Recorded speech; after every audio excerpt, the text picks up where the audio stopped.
আসসালামু আলাইকুম দর্শক, স্বাগত জানাচ্ছি নাজমাস কুকিং স্টুডিওতে। দর্শক, এই গরমের ক্লান্তি দূর করতে আজ আমি নিয়ে আসলাম একটা রং চায়ের রেসিপি। দুধ চা পান করা স্বাস্থ্যের জন্য খুবই ক্ষতিকর, তাই একটা হেলদি রং চা তৈরি করে নেওয়ার জন্য আমি আপনাদের মাঝে ফিরে আসলাম। এই হেলদি রং চা তৈরির জন্য আমি 1 কাপ পানি দিলাম। এই যে 1 কাপ পানি একটা প্যানে দিয়ে নিলাম। 1 কাপ চাই এখানে তৈরি করে দেখাবো। এবার চুলাটা জ্বালিয়ে দিলাম। এখানে আমি অল্প একটু আদার কুচি নিয়ে নিচ্ছি, দিয়ে দিলাম। 2টো লবঙ্গ দিয়ে দিলাম, আর একটা এলাচের মাথা চিড়ে দিয়ে দিচ্ছি। এবার পানিটা ভালোভাবে গরম করে নেব। তার আগে আমি পানির ভিতরে একটু স্বাদ মতো চিনি দিয়ে নেব। চিনিটা আসলে যে যার স্বাদ অনুযায়ী দিবেন। আর অনেকে তো চিনি খাও না চাতে, যাদের ডায়াবেটিক্স আছে, তো তাদের কথা ভিন্ন।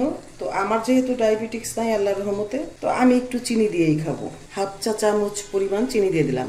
ইচ্ছে করলে আপনি আপনার স্বাদ অনুযায়ী যদি আপনি বেশি চিনি খান তাহলে আপনি বেশি চিনি দিতে পারেন, আর না দিলে একেবারে তাতেও কিন্তু এই হেলদি রং চাটা ভীষণই ইয়াম্মি হবে। এবার পানিটা খুব ভালোভাবে বলক তুলে নেব।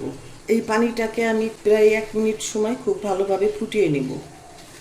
ফিরে আসলাম 1 মিনিট পরে। এবার আমি এই বলক তোলা পানির মধ্যে অল্প একটু চায়ের পাতা দিয়ে দিচ্ছি। এই যে দিয়ে দিলাম চায়ের পাতা। এবার কয়েক সেকেন্ড জ্বালিয়ে আমি চাটা চুলা থেকে নামিয়ে ছেঁকে নিব। এই যে তৈরি হয়ে গেল আমার রং চা। এবার আমি এই চাটা ছেঁকে নিব। চাটা ছেঁকে নেওয়ার জন্য একটা কাপ নিয়ে নিলাম। কাপের উপরে আমি ছাঁকনিটা দিলাম। ছাঁকনিটা দিয়ে আমি এখন চাটা ছেঁকে নিচ্ছি। ব্যাস, হয়ে গেল আমার দুর্দান্ত ইয়াম্মি রং চায়ের রেসিপি। দর্শক, আমার আজকের এই রং চায়ের রেসিপিটি যদি আপনার ভালো লাগে তাহলে ভিডিওতে একটি লাইক দিয়ে কমেন্ট সেকশনে কমেন্ট করার জন্য অনুরোধ রইল, আর ভিডিওটি শেয়ার করার জন্য অনুরোধ রইল আপনার ফ্রেন্ডস অ্যান্ড ফ্যামিলির মাঝে। এত সময় আমার পাশে থাকার জন্য আপনাকে অসংখ্য অসংখ্য ধন্যবাদ। ভালো থাকুন, সুস্থ থাকুন, নিরাপদে থাকুন। এ কামনে আল্লাহ হাফেজ।